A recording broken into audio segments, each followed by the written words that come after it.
धूर्त कोल्हा. कोणे एका काळी एका घनदाट जंगलात एक धूर्त कोल्हा राहत होता. एक दिवस जंगलात तो अन्नाच्या शोधार्थ बाहेर पडला. फिरता फिरता त्याने एका मेलेल्या हत्तीचं शरीर पाहिलं. अन्न मिळाल्याच्या आनंदात तो त्या हत्तीजवळ गेला.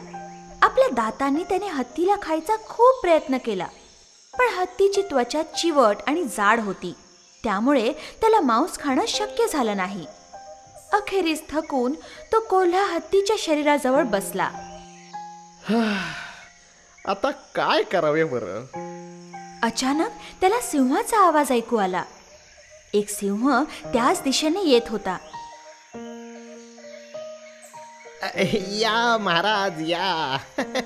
मी या मेलेल्या हत्तीची तुमच्यासाठीच राखण करतोय. या या भोजन करून घ्या. मी माझी शिकार स्वतः करतो, तुला माहित नाही का? मी मेलेल्या जनावराला अजिबात खात नाही. सिंह तिथून निघून गेला. कोल्ह्याला खूप आनंद झाला. सिंहाने हत्तीला खाल्लं नाही ना. पण कोल्ह्याची समस्या अजूनही तशीच होती. थोड्या वेळानंतर एक वाघ तिथं जोरजोरात गर्जना करत आला. कोल्ह्याला आता संकटाची जाणीव झाली.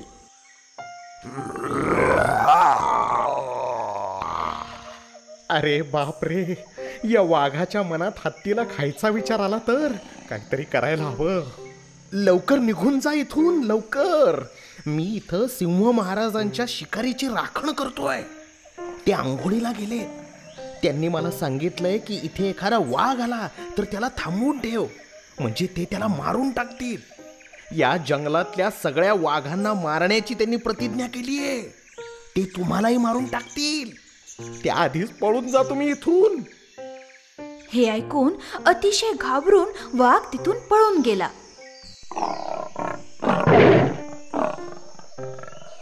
वाघ तिथून पळून गेल्यानंतर काही वेळाने तिथे चित्ता आला. कोल्ह्याला माहित होतं की चित्त्याची तीक्ष्ण नखं आणि दात आपल्या मदतीस नक्कीच येऊ शकतात. कोल्ह्याने हसत हसत मोठ्या प्रेमाने चित्त्याचं स्वागत केलं. अरे किती दिवसांनंतर भेटलास मित्रा. वा वा, कुठे होतास इतके दिवस? आणि तू तर एकदम थकलेला आणि भुकेला दिसतोयस. ये ये, हत्तीचं थोडंसं मांस खा बघू. हे बघ, ही सिंहाची शिकार आहे. सिंह आंघोळीला गेलाय. मी तर फक्त राखण करायला इथं उभा आहे. ये ये ये, अगदी आरामात खा तू. अरे बापरे, सिंहाची शिकार मी कशी खाऊ? तो मला मारेल ना. त्याने जर मला बघितलं ना तर मला सरळ स्वर्गात पोचवेल. अरे मित्रा, तू कशाला चिंता करतोयस? मी इकडे नीट लक्ष देतो. सिंह आला ना की मी तुला लगेच सूचना देईन आणि तू पटकन पळून जा. अशी छान संधी दिल्याबद्दल भुकेल्या चित्त्याने कोल्ह्याला धन्यवाद दिले आणि तो एकदम हत्तीच्या मांसावर तुटून पडला. कोल्हा बघतच होता. चित्त्याने हत्तीची त्वचा फाडल्याबरोबरच कोल्हा जोरात ओरडला. सावधान, पळा पळा, सिंह महाराज येतायत, पळा पळा. दुसऱ्या क्षणी हत्तीला सोडून चित्ता विजेच्या वेगाने तिथून पळून गेला. धूर्त कोल्हा खूप खुश झाला आणि मोठ्या खुशीने हसत तो हत्तीच्या मांसावर तुटून पडला. आता सर्व मांस त्याच्या एकट्याचेच होते. हुशारीने विजय मिळवता येतो. कावळा आणि साप. एका घनदाट जंगलात एका उंच झाडावर एक कावळा घरटं बांधून राहत होता. त्याच झाडाखाली असलेल्या बिळामध्ये एक सापही राहत होता. कावळ्याने घरट्यामध्ये अंडी घातली होती. एक दिवस कावळा आपल्या अन्नाच्या शोधात बाहेर पडला. कावळा बाहेर गेला असताना साप हळूच आपल्या बिळातून बाहेर पडला आणि झाडावर चढू लागला. साप कावळ्याच्या घरट्यापाशी पोचला. घरट्यामध्ये अंडी बघून त्याच्या तोंडाला पाणी सुटलं. काही तासांनी कावळा आपल्या घरट्यात परतला. त्याने बघितलं की कोणीतरी त्याची सारी अंडी खाऊन टाकली होती. कावळ्याला खूप दुःख झालं. कोणी बरं माझी अंडी चोरली असतील? ह्या चोराला तर पकडलंच पाहिजे. कावळ्याने पुन्हा अंडी घातली. यावेळी कावळा घरट्याजवळच लपून बसला. त्याला चोराला पकडायचं होतं ना. थोड्या वेळाने खाली राहणारा साप पुन्हा तिथे आला आणि कावळ्याची अंडी खाऊ लागला. कावळ्याने चोराला पकडलं होतं. कावळा पटकन बाहेर आला. तुझी ही हिम्मत, माझी अंडी खातोस? कोण आहे? अच्छा, तर तू इथेच आहेस. माझी अंडी खाताना तुला जरा पण लाज नाही वाटली? मला कशाला लाज वाटेल? मला भूक लागली होती म्हणून मी तुझी अंडी खाल्ली. परत जर कधी माझ्या अंड्यांकडे नुसतं बघितलास तर मी तुला ठार मारीन. तू काय मला मारणार? जा, तुला जे करायचं ते करून घे. कावळा खूप उदास झाला. त्याच वेळेस कावळ्याचा मित्र कोल्हा तिकडून येत होता. कावळा झाडावरून उतरला आणि आपल्या मित्राजवळ जाऊन रडू लागला. अरे काय झालं? का रडतोयस बाबा? त्या दुष्ट सापाने माझी सगळी अंडी खाल्ली. मला त्याला ठार मारावंसं वाटतंय, पण काय करू, मी एकटा आहे. तू अजिबात रडू नकोस मित्रा, मी तुला मदत करीन. पण तू माझी मदत कशी करणार?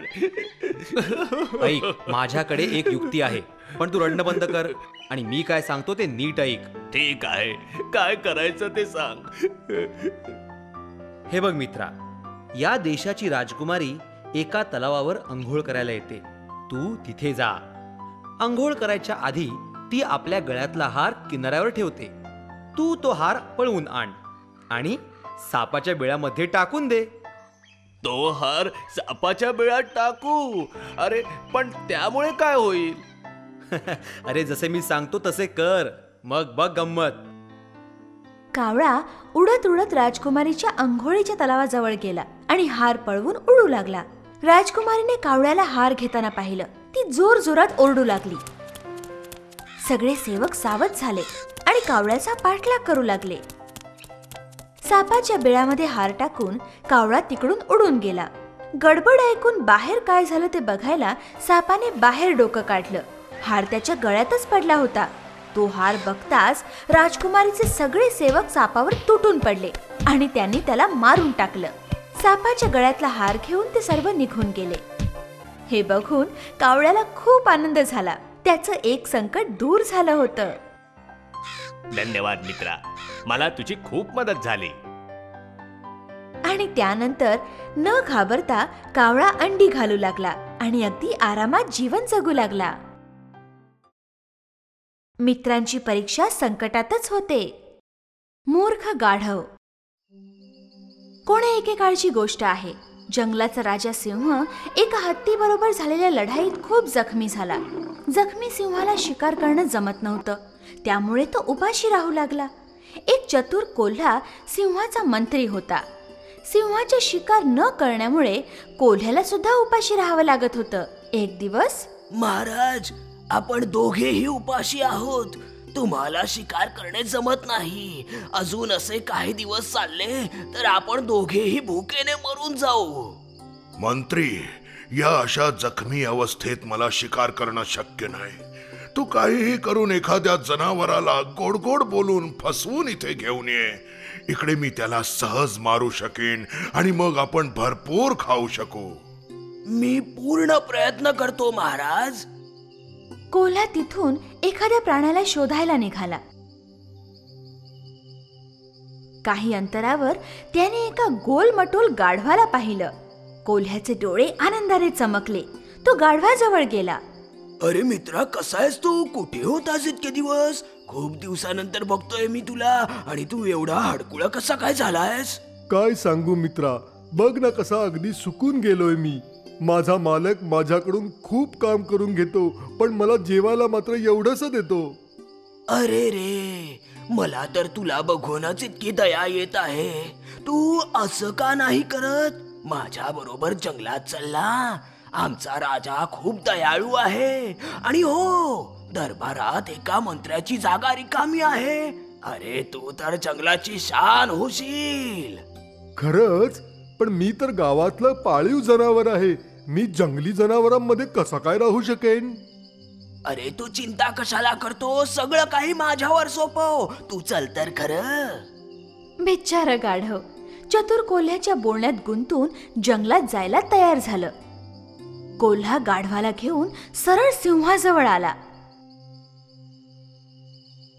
गाढव पूर्णपणे जवळ यायच्या आधीच त्याने एक झेप घेतली आणि गाढवावर तुटून पडला. पण सिंहाचा नेम चुकला आणि घाबरून गाढव उलट पळू लागलं. जीव वाचवून गाढव तिथून पळून गेलं. सिंहाच्या घाईमुळे एक चांगली शिकार हातातून निघून गेली होती. कोल्हा नाराज झाला. सिंहालाही दुःख झालं, पण काय करणार? ही सगळी माझी चूक आहे मंत्री. जा, तू पुन्हा जाऊन त्याला आणायचा प्रयत्न कर. कोल्हा पुन्हा गाढवाला शोधायला निघाला. गाढवाला भेटताच कोल्ह्याने आश्चर्य व्यक्त केलं. अरे प्रिय मित्रा, काय झालं? तू पळालास का तिथून? सिंह महाराज तर खूप खुश झाले होते आणि तुझे स्वागत करायला तुला मिठी मारायला आले होते. मूर्ख गाढव. पुन्हा त्या धूर्त कोल्ह्याच्या बोलण्यात आलं आणि सिंहाला भेटायला पुन्हा एकदा कोल्ह्याबरोबर निघालं. यावेळेस सिंह खूपच सावध होता. त्याने गाढव पूर्णपणे जवळ याची वाट पाहिली आणि मग एक जोरदार गर्जना करून झेप घेतली. कोल्हा आणि सिंह खूप खुश झाले आणि बिचारं गाढव सिंहाची शिकार बनलं. सिंह गाढवाचं मांस खाण्यास सुरुवात करणार इतक्यात, महाराज, मला माहित आहे की तुम्ही खूप भुकेले आहात, परंतु खाण्याच्या आधी तुम्ही आंघोळ करून घ्यावी असे मला वाटते. सिंहाला हा विचार पटला. बरेच दिवसात त्यानेही आंघोळ केली नव्हती. सिंह स्नान करायला नदीच्या दिशेने गेला. सिंह तिथून गेल्यावर कोल्ह्याने पटकन गाढवाचा मेंदू खाऊन टाकला.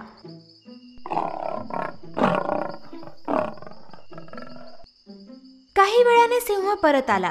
त्याने गाढवाचा मेंदू शोधायला सुरुवात केली. सिंहाला गाढवाचा मेंदू खूप आवडत होता. जेव्हा शोधूनही मेंदू कुठे दिसेना तेव्हा सिंहाने जोरात गर्जना केली.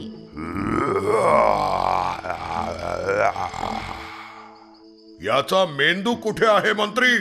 तू तर नाही ना खाल्लास? नाही नाही महाराज, मी असा अपराध कसा करेन? तुम्हाला माहित नाही का, गाढवाला तर मेंदू नसतोच. अहो, जर त्याला मेंदू असता तर एकदा जीवानिशी सुटल्यानंतर तो पुन्हा येथे आला असता का? कोल्ह्याचं बोलणं सिंहाला पटलं. त्याने मोठ्या खुशीत जेवायला सुरुवात केली. शत्रूच्या बोलण्यावर कधीही विश्वास ठेवू नये. महान त्याग. एका घनदाट जंगलात एक माकडांची मोठी टोळी राहत होती. ते सारे मोठ्या आनंदात जगत होते आणि आपल्या राजावर खूप खुश होते. एक दिवस माकडांच्या राजाने सगळ्या माकडांना बोलावलं. मित्रांनो, इतकी वर्ष आपण या आंब्याच्या झाडावर मोठ्या आनंदात जीवन घालवत होतो, पण आज मात्र माझं मन मला काहीतरी संकटाची सूचना देत आहे. काय सूचना महाराज? आजपर्यंत मनुष्याला आम्रफलाचा स्वाद माहित नाही, पण जर का त्यानं एकदा हा स्वाद घेतला तर आपल्यासाठी ती अत्यंत वाईट गोष्ट असेल. मग आपल्याला काय करायला हवं महाराज? एक उपाय आहे. आंब्याच्या झाडांच्या ज्या फांद्या नदीवर झुकलेल्या आहेत त्या सर्व फांद्यांवरून आंबे काढून घ्या.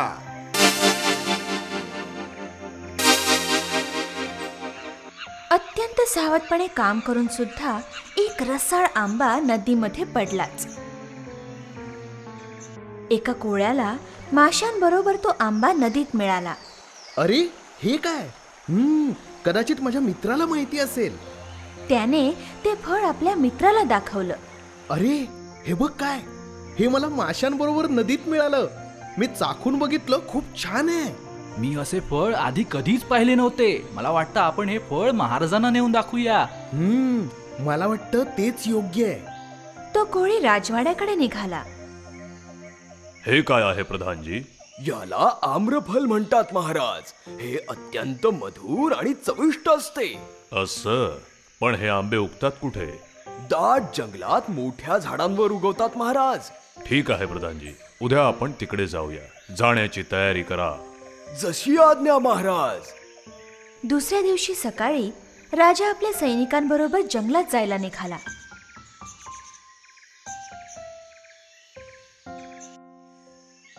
ते तिथे जाताच जंगलामध्ये एकदम गोंधळ उडाला. अस्वस्थ होऊन सगळी माकडं आरडाओरड करू लागली. अरे, हे आवाज कसले? माकडे आहेत महाराज. सैनिकांना सांगा की आंब्यांबरोबर आज आम्ही माकडांचा मांस सुद्धा खाणार आहोत. सगळी माकडं घाबरली. सैनिक माकडांची शिकार करू लागले. महाराज, त्यांनी आपल्यावर आक्रमण केलं आहे, आम्हाला वाचवा. अरे थांबा थांबा, असे घाबरू नका, मला काहीतरी विचार करू द्या. जसं मी सांगतो तसंच करा. चला पटकन सगळेजण नदीच्या जवळच्या झाडावर जाऊ. जीव वाचवायचा असेल तर लवकर करा, चला लवकर. त्या लांब वेलीचं एक टोक त्या झाडाला बांधा आणि दुसरं टोक माझ्या कमरेला. नदी पलीकडे जाऊन मी ती फांदी पकडतो.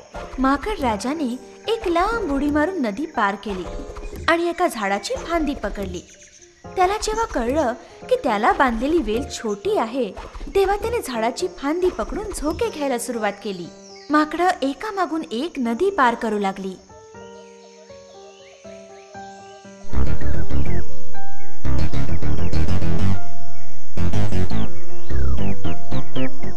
लवकर, मी खूप थकलो आहे, मी जास्त वेळ धरून ठेवू शकणार नाही. माकडांच्या त्या टोळीमध्ये एक क्रूर माकड राहत होतं. त्याला स्वतःला राजा बनायचं होतं. आता माझी राजा बनण्याची वेळ आली आहे. आता मला राजाला मारावंच लागेल. त्या क्रूर माकडाने पटकन नदी पार केली आणि झाडावर चढल्याबरोबर माकड राजाला जोरदार धक्का देऊन खाली पाडलं. सगळी माकडं ते भीषण दृश्य लांबून पाहत होती, पण त्याला वाचवायला कोणीही पुढे आलं नाही. माकड राजाचा हात सुटला. तो एका खडकावर जाऊन आपटला आणि त्याच्या डोक्याला जबरदस्त मार लागला. तिकडे नदीच्या दुसऱ्या किनाऱ्यावरून राजा सुद्धा हे सर्व दृश्य पाहत होता. चला त्या बिचाऱ्याची मदत करूया. स्वतःच्या जीवावर खेळून तू त्या सगळ्यांना वाचवलंस. ते तर माझं कर्तव्य होतं. ही काही फार मोठी गोष्ट नाही. तुला तर गंभीर जखम झाली आहे, ताबडतोब इलाज करायला हवा. नाही नाही, मला इथेच सोडून द्या. माझं मरण जवळ येत चाललं आहे. अरे अरे, तुला तर खूप वेदना होत असतील. मला माझी पर्वा नाही. मला खुशी आहे की माझे सर्व प्रजाजन सुरक्षित आहे. एवढं बोलून माकड राजाने प्राण सोडला.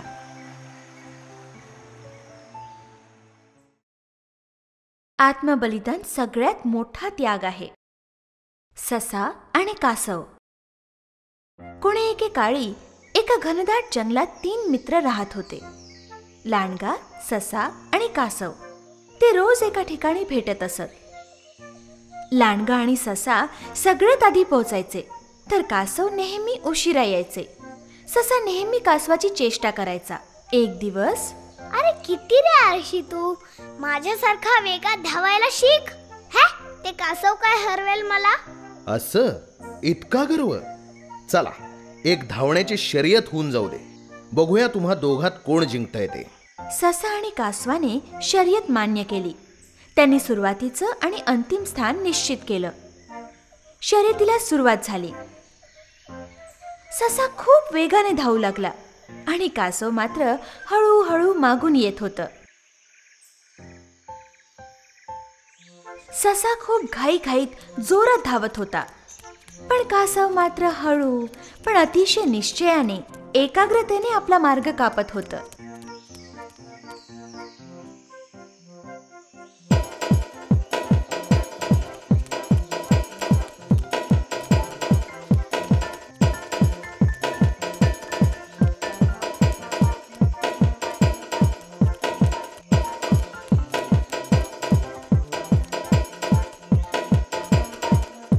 थोड्या वेळानंतर ससा दमला.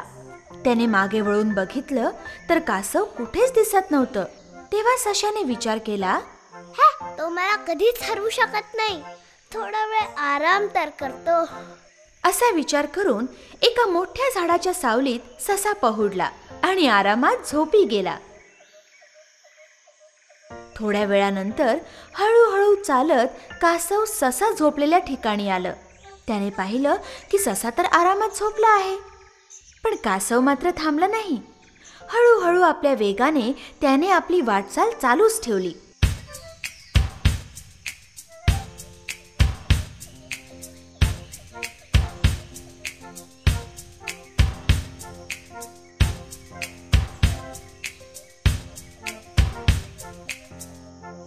आणि शेवटी त्याने आपलं ध्येय गाठलं. सगळे प्राणी त्याचं अभिनंदन करायला लागले. शाबास, शेवटी तू केलंस तर. अरे पण ससा कुठं आहे? खूप वेळानंतर सशाला अचानक जाग आली. मागे वळून पाहिलं तर कासवाचा पत्ताच नव्हता. ते आळशी कासव तर कुठे दिसत सुद्धा नाहीये. माझ्याशी कोण जिंकू शकणार? ससा जोरात शेवटच्या स्थानाकडे धावू लागला. पण अंतिम स्थानावर पोहोचताच त्याला आश्चर्याचा धक्काच बसला. कासव तर तिथे आधीच येऊन पोहोचलं होतं. सगळे प्राणी हसू लागले. सशाने लाजेने मान खाली घातली. बघितलंस, तुझ्या गर्वामुळे तू आपलं ध्येय गाठू शकला नाहीस. कासवानं हळू का होईना पण एकाग्रतेनं आपलं ध्येय गाठलं आणि तो जिंकला. कधी कोणाला कमी समजू नकोस आणि कोणाची चेष्टा करू नकोस, कळलं? एकाग्रता आणि दृढ निश्चयाने कोणतेही ध्येय गाठता येतं. एका जांभळाच्या झाडावर एक चिमण्यांची जोडी राहत होती. त्यांनी त्या झाडावर आपलं घरटं बनवलं होतं आणि ते मोठ्या आनंदात राहत होते. काही दिवसानंतर चिमणीने अंडी घातली. अंडी बघून दोघेही खूप खुश झाले. अत्यंत आतुरतेने ते पिल्लांची वाट पाहू लागले. एक दिवस एक मोठा हत्ती फिरत फिरत त्या झाडाजवळ आला. त्याला जांभळाची पानं खूप आवडत होती. त्या झाडाची फांदी खेचण्यासाठी हत्तीने आपली सोंड उंच केली. हे पाहून चिमण्यांची जोडी जोरजोरात ओरडू लागली. हत्ती महाराज, आमच्यावरती दया करा. ही फांदी खेचू नका. आमचं घरटं येथे आहे, त्यात आमची अंडी सुद्धा आहेत. आम्ही खूप आतुरतेने आमच्या पिल्लांची वाट पाहत आहोत. तुम्ही जर या झाडाला हलवलं तर आमचं घरटं पडेल आणि सगळे अंडी फुटून जातील. आमच्यावर दया करा हत्ती महाराज. पण त्या गर्विष्ठ हत्तीने त्यांची अजिबात पर्वा केली नाही. मला काय करायचंय तुमच्या अंड्यांशी? मला कुणाची पर्वा नाही. मला तर फक्त खायचंय बस. एवढं बोलून हत्तीने ती फांदी जोरात खेचली. मग जे व्हायचं तेच झालं. घरटं खाली पडलं आणि सगळी अंडी फुटून गेली. चिमण्यांच्या जोडीला खूप दुःख झालं. पण तो गर्विष्ठ हत्ती मात्र पानं खाऊन तिथून निघून गेला. चिमण्यांच्या जोडीला आता खूप राग आला. त्यांनी या अन्यायाचा सूड घ्यायचा विचार केला. रडत रडत ते आपल्या मित्रांकडे मदत मागायला निघाले. त्या गर्विष्ठ हत्तीनं आमची सगळी अंडी फोडून टाकली. त्यांचं रडणं ऐकून कावळा, बेडूक, मुंगी या सगळ्या त्यांच्या मित्रांनी त्यांना दिलासा दिला. कावळ्याने त्यांना समजावलं, रडू नका, त्या गर्विष्ठ हत्तीला आपण चांगला धडा शिकवूया. सगळे मिळून त्या गर्विष्ठ हत्तीला धडा शिकवण्याचा विचार करू लागले. काहीतरी युक्ती लढवू लागले. दुसऱ्या दिवशी चिमणीची जोडी आणि त्यांचे मित्र त्या हत्तीला शोधायला निघाले. सगळ्या जंगलात त्यांनी शोध घेतला. हत्ती दिसल्याबरोबर त्याच्यावर जोरदार हल्ला केला. मुंगी हत्तीच्या कानात घुसली आणि कुरतडणं सुरू केलं. मुंगीच्या कुरतडण्यामुळे हत्तीला चक्कर आली आणि तो खाली पडला. आता पाळी कावळ्याची होती. तो झाडाच्या फांदीवरून वेगाने उडत खाली आला आणि हत्तीचे दोन्ही डोळे आपल्या चोचीने फोडून टाकले. हत्तीला त्याने आंधळा बनवून टाकलं. अचानक झालेल्या त्या हल्ल्याने हत्ती घाबरून गेला. अतिशय वेदनाने तो जोरजोरात ओरडू लागला. त्याचा गळा सुकून गेला आणि आपल्या आंधळ्या डोळ्यांनी पाण्याच्या शोधात तो तलावाच्या दिशेने धावत निघाला. आता बेडूक पुढे झाला. बेडूक एका मोठ्या खड्ड्याजवळ जाऊन बसला आणि जोरजोरात ओरडू लागला. बेडकाचा आवाज ऐकून हत्तीला वाटलं की तलाव तिथेच आहे. हत्ती त्या आवाजाच्या दिशेने जायला लागला आणि दुसऱ्या क्षणी हत्ती त्या मोठ्या खड्ड्यात पडून मरून गेला.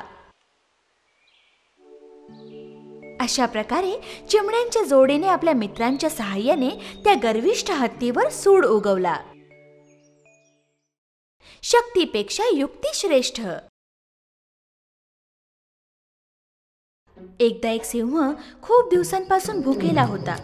बराच वेळ त्याने एका जनावराचा पाठलाग केला, पण ते जनावर निसटून पळून गेलं. सिंह आता खूप दमला होता. काहीच शिकार न मिळाल्यामुळे निराश होऊन तो जंगलाच्या दिशेने चालू लागला.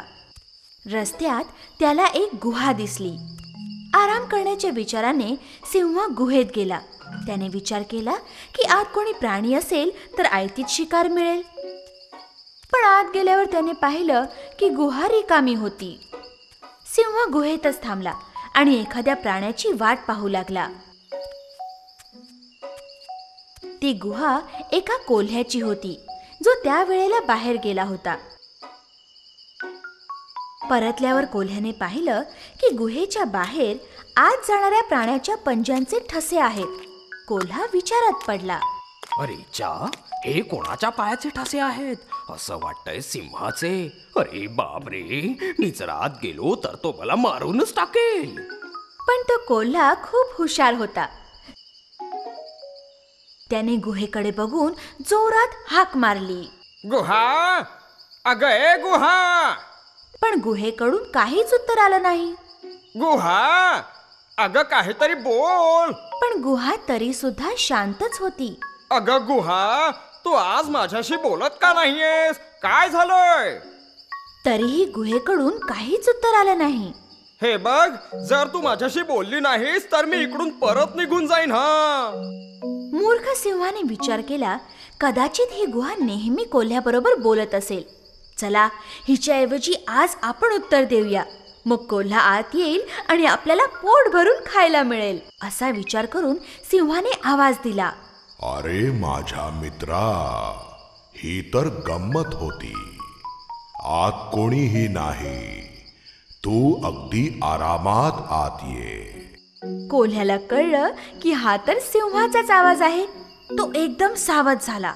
अरे सिंहा, तू काय मला मूर्ख समजलास? आत येऊन तुझी शिकार बनायला मी काय वेड आहे की काय? मी चाललो आणि तू पण निघून जा. मी तुझ्या हातात येणार नाही असा तसा. एवढं बोलून कोल्हा तिथून निघून गेला. मूर्ख सिंह आपले हात चोळत बसला. सावधानता आणि हुशारी प्रत्येक संकटात कामाला येते.